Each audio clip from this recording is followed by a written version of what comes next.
Home.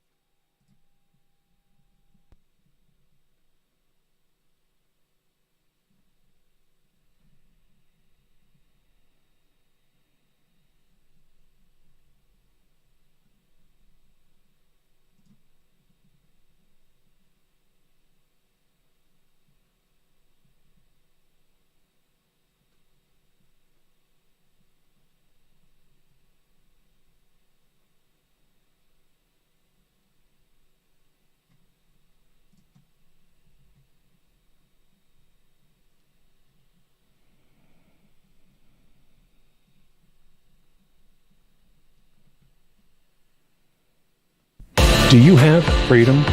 In essence, are you allowed to be you? Do you have the quality or state of being free? The power to do as one pleases, freedom from physical restraint, freedom from arbitrary or despotic control. The power of choice? Are you sovereign? That is the liberty mindset.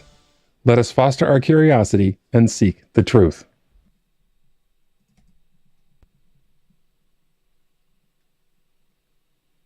Seem to be having some technical difficulties.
Okay, well, there's a problem.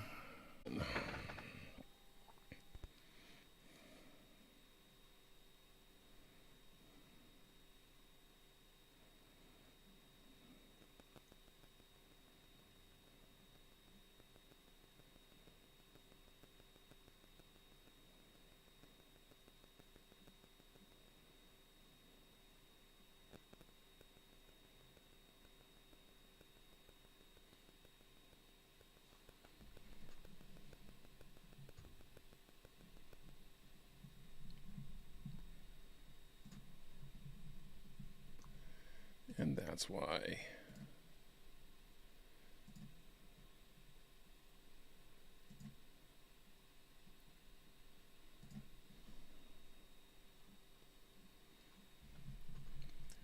Okay.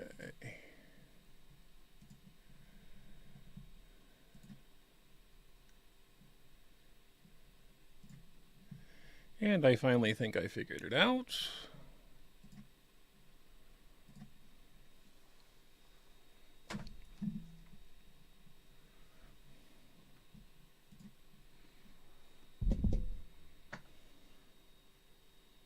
Sorry about the late. Do you have freedom?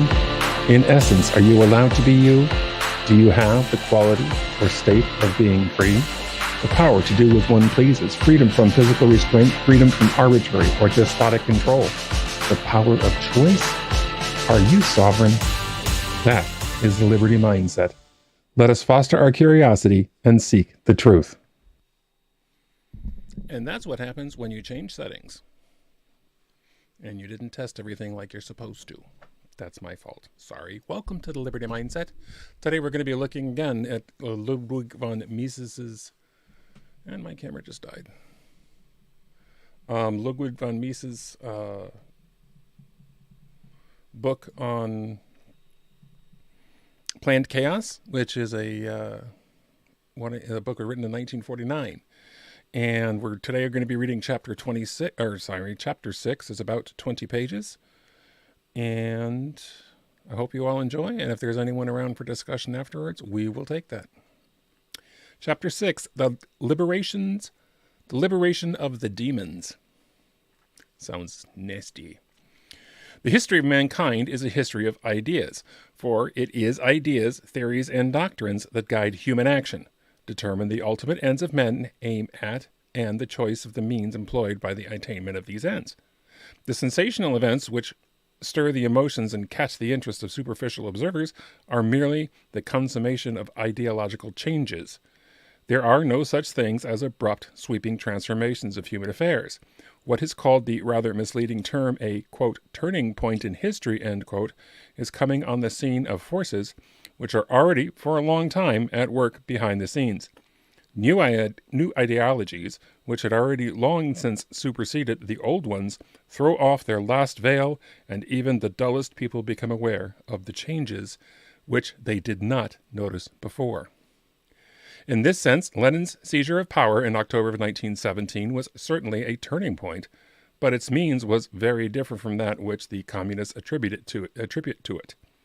The Soviet victory played only a minor role in the evolution towards socialism. The pro-socialist policies of the industrial countries of Central and Western Europe were of much greater consequence in this regard.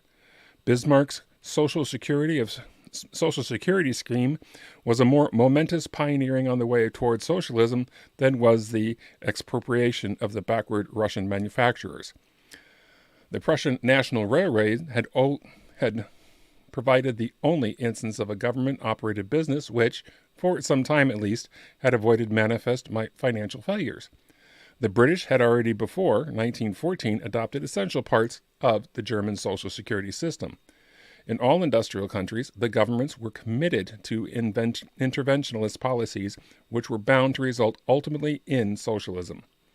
During the war, most of them embarked upon what is called war socialism. The German Hindenburg program, which of course could not be executed completely on account of Germany's defeat, was no less radical but much better designed than the much talked about Russian 5-year plans. For the socialists in the predominantly industrial countries of the West, the Russian methods could not be of any use. For these countries, production of manufacturing for export was indispensable. They could not adopt the Russian system of economic autarky. Russia had never exported manufacturers in quantities worth mentioning. Under the Soviet system, it withdrew almost entirely from the world market of cereals and raw materials. Even fanatical socialists could not help admitting that the West could not learn anything from Russia. It is obvious that the technological achievements in which the Bolsheviks gloried were merely clumsy imitations of things accomplished in the West. Lenin defined communism as, quote, the Soviet power plus electrification, end quote. Now, electrification was certainly not of Russian origin, and the Western nations surpassed Russia in the field of electrification no less than in every other branch of industry. The real significance of the Lenin Revolution is to be seen in the fact that it was the bursting forth of the principles of unrestricted violence and oppression. It was the negotiation of all political ideas that had for 3,000 years guided the evolution of Western civilizations. State and governments are social apparatus of violent coercion and State and government are the social apparatus of violent coercion and repression. Such an apparatus, the police power, is indispensable in order to prevent antisocial individuals and bands from destroying social cooperation. Violent prevention and suppression of antisocial activities benefit the whole of society and each of its members, but violence and oppression are nonetheless evils and corrupt those in the charge of their application. It is necessary to restrict the power of those in office lest they become absolute despots. Society cannot exist without an apparatus of violent coercion, but neither can it exist if the office holders are irresponsible tyrants free to inflict harm upon those they dislike. That doesn't sound at all familiar. It is the social function of the laws curbs the arbitrariness of the police. The rule of law restricts the arbitrariness of the officers as much as possible. It strictly limits their discretion and thus assigns to the citizen a sphere in which they are free to act without being frustrated by government interference. Freedom and liberty always mean freedom from police interference. In nature, there are no such things as liberty and freedom. There is only the abundance of rigidity of the laws of nature, to which man must unconditionally submit if he wants to attain any ends at all. Neither was there liberty in the imaginary paradisical conditions which, according to the fantastic prattle of many writers, preceded the establishment of the social bonds. Where there is no government, everybody is at the mercy of his strongest neighbor. Liberty can be realized only within an established state ready to prevent a gangster from killing and robbing his weaker fellows. But it is the rule of law alone which hinders the rulers from turning themselves into the worst gangsters. The laws establish norms of legitimate action. They fix the procedures required for the repeal of alteration of existing laws and for the enactment of new laws. They likewise fix the procedures required for the application of the laws in definite cases. The due process law, they establish courts and tribunals. Thus, they are intent upon avoiding a situation in which the individuals are at the mercy of the rulers. Moral men are liable to error, and legislatures and judges are mortal men. It may happen again and again that the valid laws or their interpretation by courts prevent the executive organs from resorting to some measures which would be beneficial. No great harm, however, can result if the legislatures recognize the deficiency of the valid laws. They can alter them. It is certainly a bad thing that a criminal may sometimes evade punishment because there is a loophole left in the law or because a prosecutor has neglected some formalities. But it is the minor evil when compared with the consequences of unlimited discretionary power on the part of the, quote, benevolent, end quote, despot. It is precisely this point that antisocial individuals fail to see. Such people condemn the formation of due process of law. Why should the laws hinder the government from resorting to beneficial measures? Is it not fetishism to make supreme the laws and not expediency? They advocate the substitute of the welfare state, the Wohlfahrtsstaat, for the state governed by the rule of the Reichsstaat. In this welfare state, paternal government should be free to accompany all things, consider benefit to the commonwealth. No scraps of paper should restrain us, an enlightened ruler, in the endeavors to promote the general welfare. All opponents must be crushed mercilessly, lest they frustrate the beneficial action of the government. No empty formalities must protect them any longer against their well-deserved punishment. It is customary to call the point of view of the advocates that welfare state the social point of view, as distinguished from the individualistic and selfish point of view of the champions of the rule of law. In fact, however, the supporters of the welfare state are utterly antisocial and intolerant zealots, for their ideology tacitly implies that the government will exactly execute what they themselves deem right and beneficial. They entirely disregard the possibility that there could arise disagreement with regard to the question of what is right and expedient and what is not. They advocate enlightened despotism, but they are convinced that the enlightened despot will, in every detail, comply with their own opinion concerning the measures to be adopted. They favor planning, but they have in mind and exclusively their own plan, not those of other people. They want to exterminate all opponents, that is, all those who disagree with them. They are utterly intolerant and not prepared to allow any discussion. Every advocate of the welfare state and of planning is a potential dictator. What he plans is to deprive all other men of all their rights and to establish his own and his friends' unrestricted omnipotence. He refuses to convince his fellow citizens. He prefers to liquidate them. He scorns the bourgeois society that worships law and legal procedure. He himself worships violence and bloodshed. The irreconcilable conflict of these two doctrines, rule of law versus welfare state, was at issue at the struggles which men fought for liberty. It was long and hard evolution. Again and again, the champions of absolutism triumphed, but finally the rule of law predominated in the realm of Western civilization. The rule of law, or limited government, as safeguarded by constitutions and bills of rights, is the characteristic mark of this civilization. It was the rule of law that brought about the marvelous achievements of the modern capitalism and as consistent Marxians should say, superstructure, democracy. It secured for a steadily increasing population unprecedented well-being. The masses in the capital countries enjoy today a standard of living far above that of well-to-do of earlier ages. All these accomplishments have not restrained the advocates of despotism and planning. However, it would have been preposterous for the champions of totalitarianism to disclose the inextricable dictatorial consequences of their endeavors openly. In the 19th century, the ideas of liberty and the rule of law had won such a prestige that it seemed crazy to attack them, frankly. Public opinion was firmly convinced that despotism was done for and could never be restored.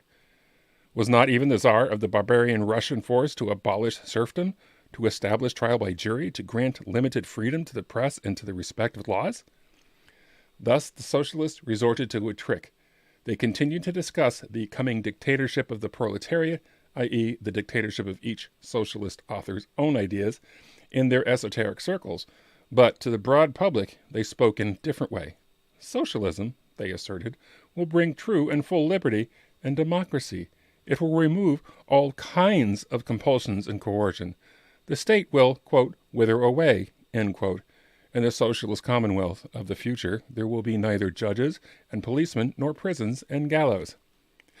But the Bolshevists took off the mask. They were fully convinced that the day that their final and unshakable victory had dawned.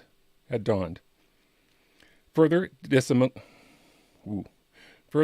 dissimulation was neither possible nor required. The gospel of bloodshed could be preached openly. It found an enthusiastic response among the degenerate literati and parlor intellectuals who for many years already had raved about the writings of Sorel and Nietzsche. The fruits of the treason of the intellectuals mellowed to the maturity the youths who had been fed on the ideas of Carlyle and Ruskin were ready to seize the reins. Lenin was not the first usurper. Many tyrants had preceded him, but his predecessors were in conflict with the ideas held by their most eminent contemporaries. They were opposed to public opinion because their principles of government were at variance with the accepted principles of right and legality.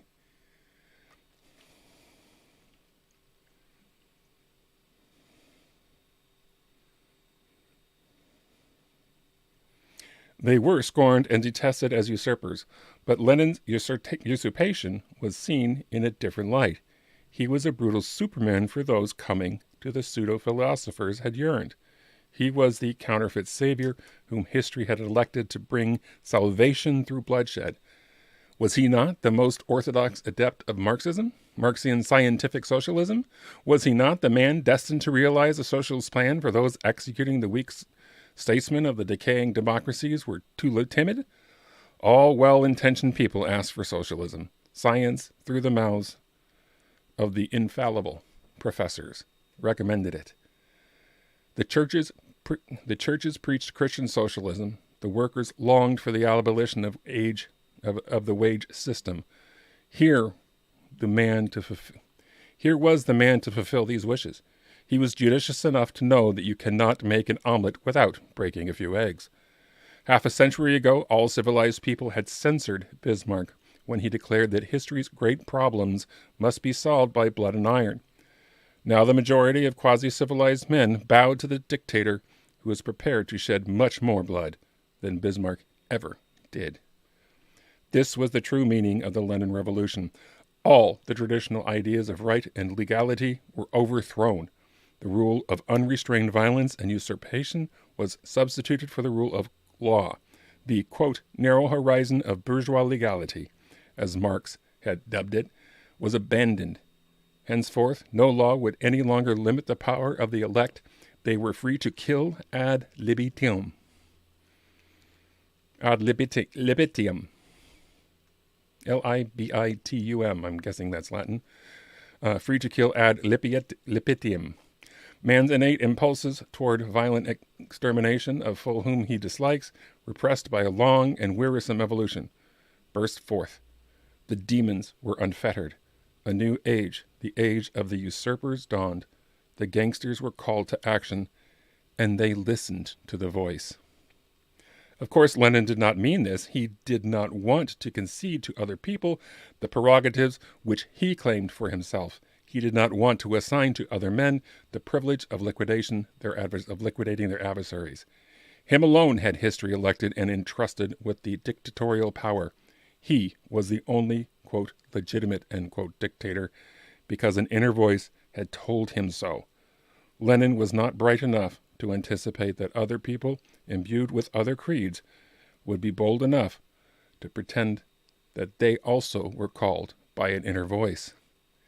Yet within a few years, two such men, Mussolini and Hitler, became quite conspicuous. It is important to realize that fascism and Nazism were socialist dictators. The communism, both the registered and members of the communist parties and the fellow travelers, stigmatized fascism and Nazism in the highest and last most depraved state of capitalism. This is in perfect agreement with their habit of calling every party which does not unconditionally surrender to the dictates of Moscow, even the German Social Democrats, the classical party of Marxism, hirelings of capitalism. It is a much greater consequence that the communists have succeeded in changing the semantic connotations of the term fascism. Fascism, as will be shown later, was a variety of Italian socialism. It is adjustment to the particular conditions of the masses in overpopulated Italy. It was not a product of Mussolini's mind and will survive with the fall of Mussolini. The foreign policies of fascism and Nazism from their early beginnings were rather opposed to one another. The fact that the Nazis and the fascists closely cooperated after the Ethiopian War and were allies in the Second World War did not eradicate the differences between these two tenets any more than did the alliance between Russia and the United States eradicate the difference between Sovietism and the American economic system. Fascism and Nazism were both committed to the Soviet principle of dictatorship and violent oppression of dissenters. If one wants to assign fascism and Nazism to the same class of political systems, one must call this class dictatorial regime, and one must not neglect to assign the Soviets to the same class. In recent years, a communist semantic innovations have gone even further. They call everybody whom they dislike, every advocate of the free enterprise system, a fascist. Bolshevism, they say, is the only real democratic system. All non-communist countries and parties are essentially undemocratic and fascist. It is true that sometimes also non-socialists, the last vestiges of the old aristocracy, toyed with the idea of an aristocratic revolution modeled according to the pattern of the Soviet dictatorship. Lenin had opened their eyes. What dupes, they moaned, have we been? We have let ourselves be deluded by the spurious catchworthiness of the liberal bourgeoisie. We believe that it is not permissible to deviate from the rule of law and to crush mercilessly those challenging our rights. How silly were these Romanovs in granting their deadly foes the benefit of a fair legal trial. If somebody arouses a suspicion of Lenin, he is done for. Lenin does not hesitate to exterminate, without any trial, not only every suspect, but all his kin and friends too. But the Tsars were superstitiously afraid of infringing the rules established by those scraps of paper called laws. When Alexander Ulyanov conspired against the Tsar's life, he alone was executed. His brother, Vladimir, was spared. Thus, Alexander III himself preserved the life of Ulyanov Lenin, the man who ruthlessly exterminated his son, his daughter-in-law, and their children, and with them all the other members of the family he could catch. Was this not the most stupid and suicidal policy? However, no action could result from the daydreams of those old Tories. They were a small group of powerless grumblers. They were not backed by any ideological forces, and they had no followers. The idea of such an aristocratic revolution motivated the German Stalin and the French Cagoulous. Oh boy, that was a bad one. Cagoulous. Yeah, Cagoulards. The Stahlhelm was simply dispelled by order of Hitler. The French government could easily imprison the Cagoulous before they had any opportunity to do harm. The nearest approach to an aristocratic dictatorship is Franco's regime. But Franco was merely a puppet of Mussolini and Hitler, who wanted to secure Spanish aid for the impending war against France, or at least Spanish-friendly neutrality. With his protectors gone, he will either have to adopt the methods of government or face removal. Dictatorship and violent oppression of all dissenters are today exclusively socialist institutions. This is because, clear as we take a closer look at the fascism and Nazism. And that is chapter 6. It always blows my mind how much he describes what is currently going on today. And we don't call it that.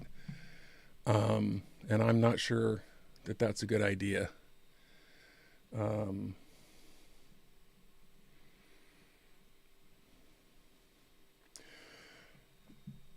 We don't see people dying so much, unless you're a Clinton associate. But we don't see people dying, but we do see them being canceled, being put aside, being silenced.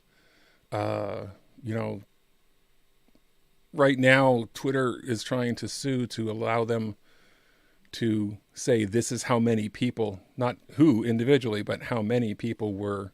There was a court case recently determined in the Ninth Circuit Court that Twitter versus the Attorney General of the United States, saying that, we want to publicize how many people you asked us to silence. And for some reason, the courts found that that was considered top secret and couldn't be revealed. Now, they weren't going to reveal who said what. They weren't going to say that this person or that person was the one that told us to silence them. They weren't going to say that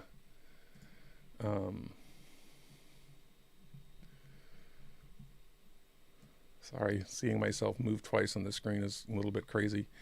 They weren't going to, they weren't going to say that, this person told us to do it. They were just going to say that, they just wanted to say that this is the number of people, the number of accounts they asked us to take care of. What's wrong with that information? What's wrong with putting that out there? If it was 40,000 accounts, which is some of the numbers I've heard, why shouldn't we know that? Based on what I'm reading, all the ones doing the name calling of fascist are the fascists. It really seems that way. We don't have the protections we used to have. I mean, I'm not saying that.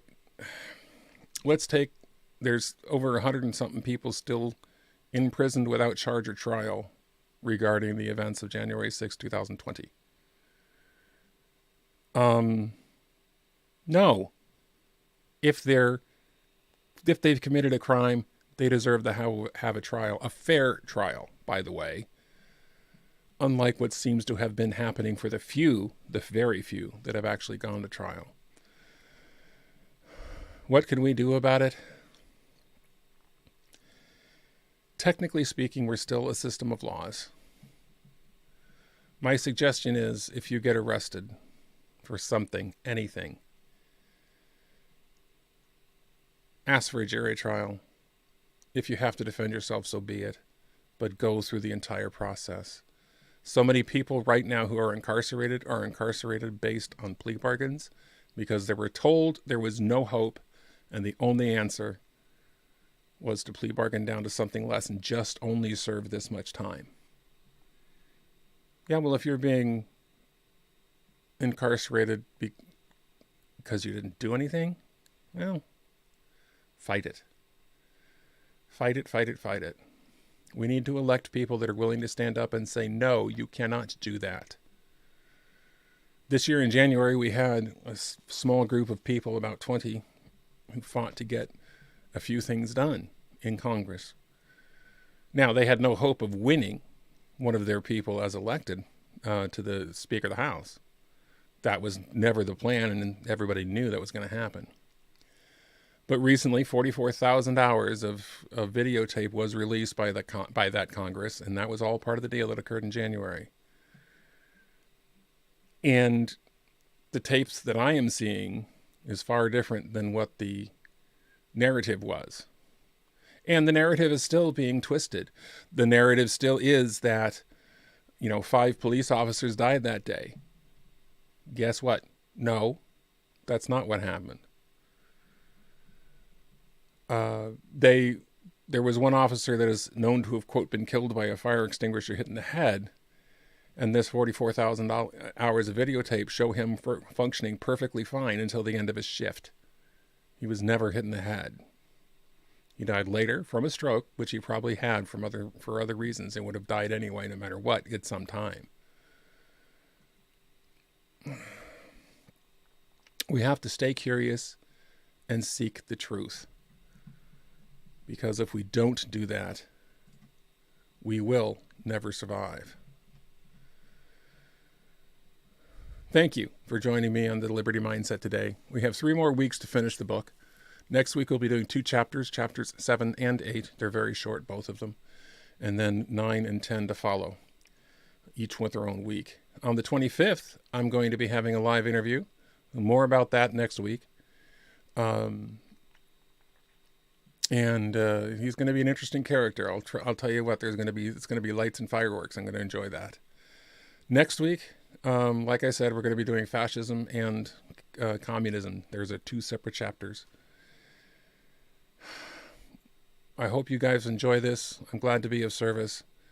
And don't forget, stay curious and seek the truth.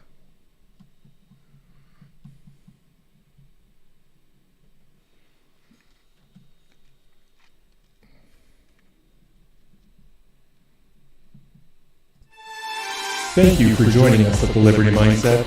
Freedom is a state of being, and liberty is a state of mind. So stay curious and seek the truth.